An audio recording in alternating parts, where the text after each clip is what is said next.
دھتکارے ہوئے حاضر ہیں.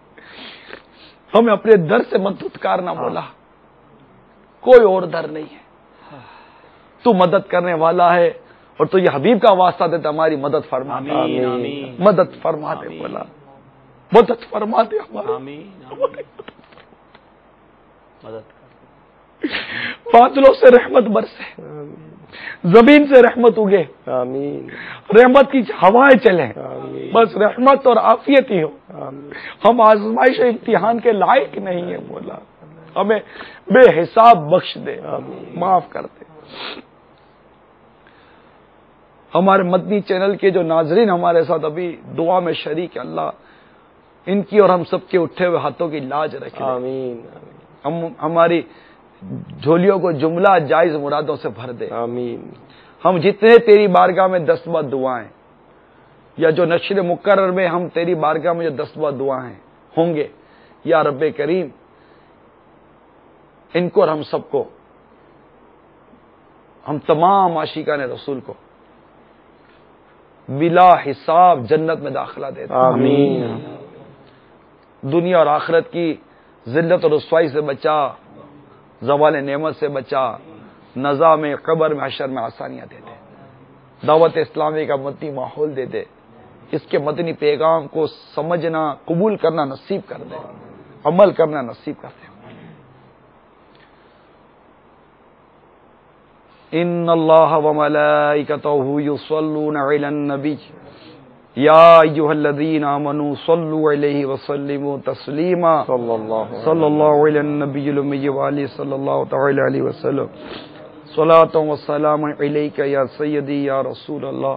سبحان ربک رب العزۃ عما یصفون وسلام علی المرسلین والحمد للہ رب العالمین. لا الہ الا اللہ.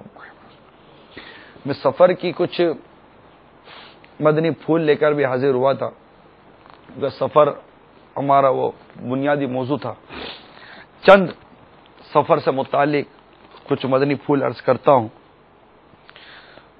حضرت سیدنا کعب بن مالک رضی اللہ تعالی عنہ سے مروی ہے کہ سرکار صلی اللہ تعالی علیہ وسلم غزوہ تبوک کے لیے جمعہ رات کے دن روانہ ہوئے, اور آپ صلی اللہ تعالی علیہ وسلم جمعہ رات کے دن روانہ ہونا پسند فرماتے تھے. ایک یہ مدنی پھول عرض کرنا تھا. پھر جو بہت بڑی ایک تعداد ہے جو تجارتی سفر کرتی ہے, ٹریڈنگ پرپز ان کا ہوتا ہے, وہ اس میں روایت میں آتا ہے کہ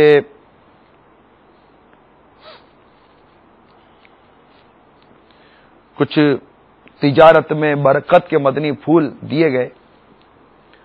تو وہ 5 مدنی پھول ہیں کہ جو یہ 5 مدنی پھولوں پر عمل کرے گا انشاءاللہ اس کی اس سفر میں برکت ہوگی, اور جو جس تجارت میں برکت کے لیے چلا جائز تجارت میں, انشاءاللہ اس جائز تجارت میں برکت نصیب ہوگی. نمبر 1, قل یا ایھا الکافرون آخر تک سورہ کافرون پڑھے. سورہ نصر پڑھے اذا جاء نصر اللہ والفتح آخر تک.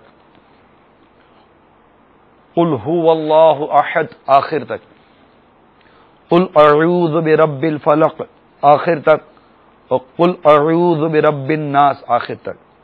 یعنی سورہ کافرون بیچ میں تبت یدا چھوڑ دے, یہ 5 سورتیں پڑھ لے. ہر سورت کو بسم اللہ الرحمن الرحیم سے شروع کرے اور اسی پر ختم کرے. اس طرح ان 5 سورتوں کے ساتھ 6 بسم اللہ یعنی بسم اللہ شریف 6 بار پڑھی جائے گی. راوی کہتے ہیں میں کافی مالدار اور دولت مند تھا, مگر جب سفر پہ جاتا تو سب سے زیادہ بدحال اور تنگ دست ہو جایا کرتا تھا. بعض لوگ کہتے ہیں نا سونے میں ہاتھ ڈالو تو مٹی ہو جاتا ہے, تکلیفیں بہت ہوتی ہیں. جب سے یہ سورتیں پڑھنے کے لیے مجھے یہ مدنی پھول ملے اور میں نے ان کو پڑھنا شروع کیا تو میں پورے سفر میں واپسی تک اپنے ساتھیوں میں سب سے زیادہ خوشحال اور توشہ سفر میں فارغ البال رہنے لگا اور خوشحال ہو جاتے تھے. تو یہ مدنی پھول عرض کرنے تھے. اسی طرح تنہا سفر کرنے سے بھی روایتوں میں منع کیا گیا ہے. کہ حضرت عبداللہ ابن عمر فرماتے ہیں کہ سرکار صلی اللہ تعالی وسلم نے فرمایا اکیلے سفر کرنے کے جو نقصانات میں جانتا ہوں، اگر وہ لوگوں کو معلوم ہو جائیں تو کوئی سوار رات کو اکیلے سفر نہ کرے۔ اس کے علاوہ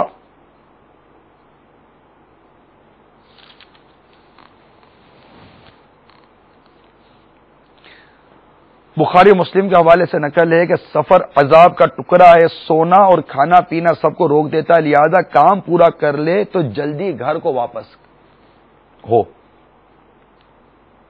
اسی طرح سرکار مدینہ صلی اللہ علیہ وسلم سے ایک روایت منقول ہے کہ جب سفر سے کوئی واپس آئے تو گھر والوں کے لیے کچھ نہ کچھ ہدیہ لائے، اگرچہ اپنی جھولی میں پتھر ہی ڈال لائے۔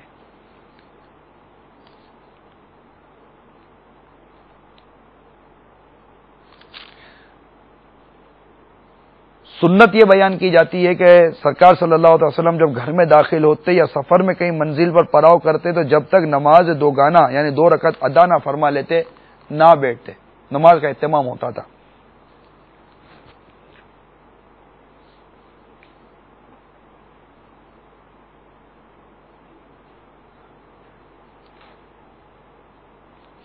جب سفر پر جانے لگے تو اس طرح رخصت ہوں جیسے دنیا سے رخصت ہوتے ہیں۔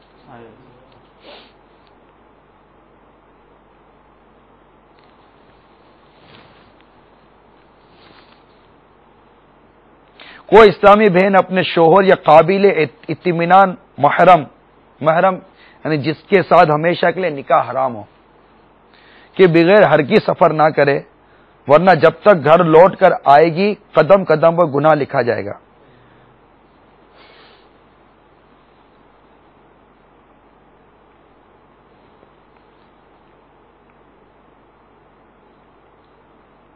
اس کی پوری وضاحت امیر سنت کی کتاب پردے کے بارے میں سوال جواب میں ملاحظہ کر لیجئے۔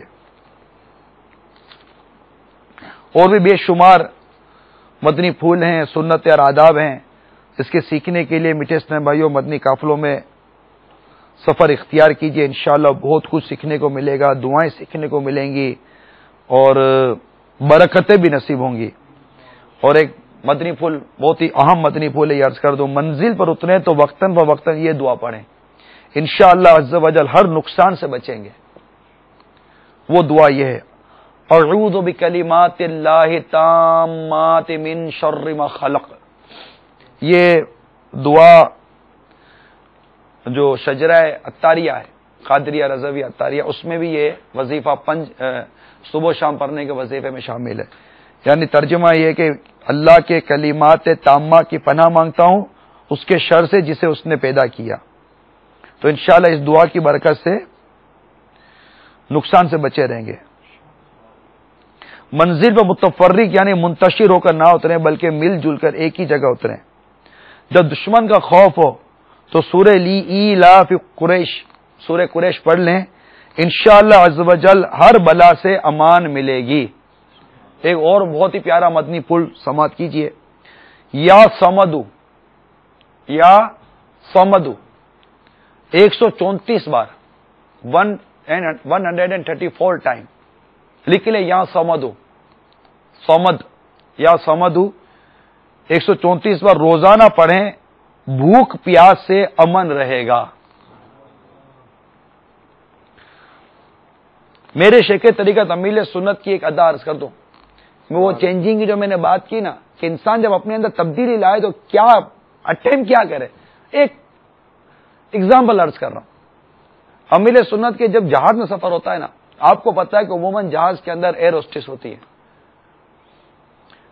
اور آپ بالکل بالکل بالکل پسند نہیں کرتے، بلکہ سفر کا جب بھی موقع ملا امیل سنت کے ساتھ جو اسلامی بھائی ہوتا ہے نا اس کے پاؤں کو دیکھ رہے ہوتے ہیں، بس وہ جہاں جا رہا ہوتا ہے نا وہاں چل رہے ہوتے، نظر نہیں اٹھاتے، حتی المقدور نگاہ نیچی رکھنے کی امیل سنت کا معمول ہے، آپ نے شاید دیکھا ہوگا مدنی چینل پر۔